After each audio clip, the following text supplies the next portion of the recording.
எல்லாரும் சும்மா இருக்கையில இந்த வீடியோவில் என்ன பார்த்துட்ருக்கோன்னு பார்த்தீங்கன்னா, நேற்று போட்டிருந்த வீடியோவில் சொல்லியிருப்பேன். நாளைக்கு வந்துட்டு எங்கள் மச்சான் மகள் வீட்டுக்கு என் மவ போனது வந்து போடுவா அப்படின்னு சொல்லிட்டு. பார்க்காதவங்களுக்கு நேற்று போட்ட வீடியோ தொட்டமுக்கி பார்க்குற மாதிரி தரேன், வேணுங்கிறவங்க பார்த்துக்கோங்க. இன்றைக்கி வந்துட்டு யாரெல்லாம் அங்கே போயிருக்கான்னு பார்த்தீங்கன்னா, கார் ஓட்டிகிட்டு போனது எங்கள் அத்தா. அதுக்கப்புறம் வந்து பக்கத்தில் இருந்தது வந்து பார்த்தீங்கன்னா எங்கள் அக்கா இருக்காவில், எங்கள் அக்காவுக்கு வந்து கூட பிறந்த அண்ணன் பார்த்துக்கோங்க. எங்கள் அண்ணன் அதுக்கப்புறம் வந்து பார்த்தீங்கன்னா எங்கள் குழந்த மகா என் மவா 4 பேரும் போயிருக்கோம் பார்த்துக்கோங்க. போயிட்டு சிவகாசியில் போய் யூடியூப்பில் போடுறதுக்கு என் மவா அக்கா வீட்டெல்லாம் வீடியோ எடுத்துகிட்டு வந்திருக்கா பார்த்துக்கோங்க. என் தங்கச்சிங்கெல்லாம் வரேன்னா அக்கா வந்து அன்றைக்கி வந்து சிக்கன் பிரியாணி வந்து செஞ்சுருக்கா. அதாவது எங்கள் அக்கா வந்து அடிக்கடி சொல்லுவோம் பார்த்துக்கோங்க, நம்ம பிள்ளை வந்து கல்யாணத்துக்கு அப்புறம் பிரியாணி வந்து சூப்பராக போடுதா அப்படின்னு. நானும் ஒரு நாள் அவள் பிரியாணி சாப்பிட்ணுன்னு நினச்சிட்டே தான் இருக்கேன். ஏன்னா என் மகளும் வந்து சொல்லிகிட்டே இருந்தா, அக்கா பிரியாணி வந்து சூப்பராக போட்டிருந்தாமா அப்படின்னு. பெரிய தங்கச்சி சின்ன தங்கச்சி எல்லா தங்கச்சியும் சேர்ந்து அக்காவுக்கு வந்து உதவி செஞ்சு அக்கா வந்து சமையல் பண்ணியிருக்கா போல்.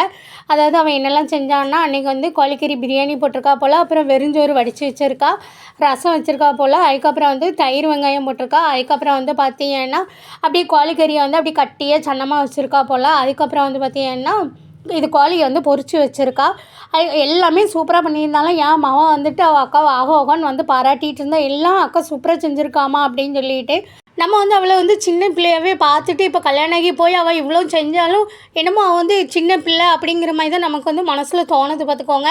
அவள் ஃபோனில் வந்து நானும் கோயில்பட்டி போயிருந்தேன்னா அப்போ கூப்பிட்டுட்டே இருந்தா, சித்தி நீங்களும் வாங்க அப்படின்னு. நான் தானே உங்கள் சித்தப்பா வரலல்ல, இன்னொரு நாள் சித்தப்பா கூட்டிகிட்டு வாரேன் அப்படின்னா. உடனே தான் தங்கச்சி கூப்பிட்ருக்கா, நீ ஒரு வாரம் கோயில்பேட்டில் தானே இருக்க, வா சிவகாசிக்கு அப்படின்னு சொல்லிட்டு தான் அந்தாலும் எல்லோரும் கிளம்பி அக்காவை பார்க்கறதுக்கு சிவகாசிக்கு போயிருக்காங்க.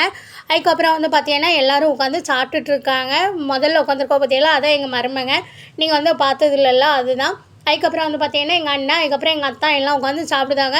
இவங்க 3 பேரையும் சாப்பிட வச்சு என் மருமங்க வந்து கடை வச்சுருக்கா பார்த்துக்கோங்க. 3 பேரையும் கடைக்கு அனுப்பி விட்டுட்டு அதுக்கப்புறம் 3 பேரும் இவங்க அக்கா தங்கச்சா உட்காந்து சாப்பிட்ருக்காவ போல். அதுக்கப்புறம் வந்து சாப்பிட்டுட்டு பார்த்தீங்கன்னா ஊருக்கு வந்து எங்கள் அண்ணன் வந்து விளாத்திக்குளம் கிளம்பிட்டாங்களாம் அங்கே இருந்துட்டு. அதுக்கப்புறம் இவங்க எல்லோரும் வந்திருக்காவும். இப்போ வந்து எங்கள் மருமங்க கார் ஓட்டிகிட்டு வரவ போல். அவங்க வந்து அவங்க கடை வரைக்கும் ஓட்டிகிட்டு வந்தாங்களா. அதுக்கப்புறம் அவங்க கடையில் இறங்கிட்டாங்களா. எங்கள் அத்தாவும் ஓட்டிட்டு அப்புறம் கோயில்பேட்டிக்கு வந்திருக்கா போல். எங்கள் சேனலை சப்ஸ்கிரைப் பண்ணுங்கள் மக்களே.